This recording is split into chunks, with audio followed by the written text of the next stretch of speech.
L'un des moyens de diminuer les effets du stress et d'améliorer la réussite est l'optimisme. Malheureusement, dans notre pays, on a plutôt tendance à être pessimiste. Lorsque l'on regarde les différentes enquêtes qui sont menées à l'échelle internationale, la France apparaît souvent en queue de peloton. Derrière des pays où la vie n'est pas simple, à l'image de l'Afghanistan, à l'image de l'Irak ou encore de la Colombie. La France est un pays très pessimiste. On a des efforts à faire en termes d'optimisme. Car souvenons-nous des propos du philosophe Alain. Le pessimisme est d'humeur, l'optimisme de volonté. C'est un acte volontaire, c'est un effort que l'on doit faire. Mais de quel optimisme s'agit-il ? Essayons de le définir.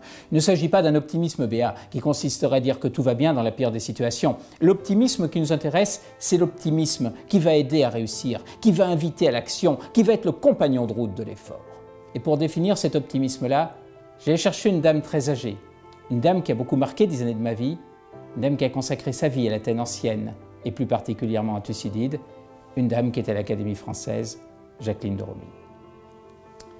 Le hasard de la vie, ou plus exactement cette foi commune qu'on avait en l'humain, ont fait que l'on est devenu proche avec Jacqueline de Romilly au point de se voir 2-3 fois par semaine et de se téléphoner tous les soirs de 21h à 21h30.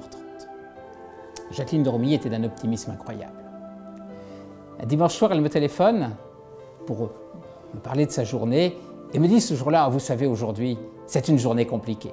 Ma femme de ménage m'avait préparé mon repas, je n'avais plus qu'à le faire chauffer, je le mets au four avec du gruyère et pour la première fois de ma vie, j'ai mangé de la compote avec du gruyère.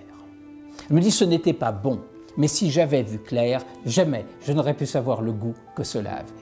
Oui, en termes d'optimisme, c'est quand même remarquable.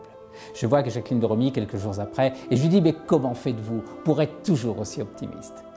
Elle me dit vous savez, quand on ne voit pas clair, qu'on est âgé, qu'on entend mal, tous les jours, c'est dur, c'est difficile.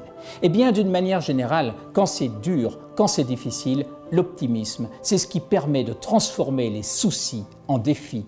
Les soucis nous accablent, les défis, on a envie de les relever. Oui, c'est ça l'optimisme.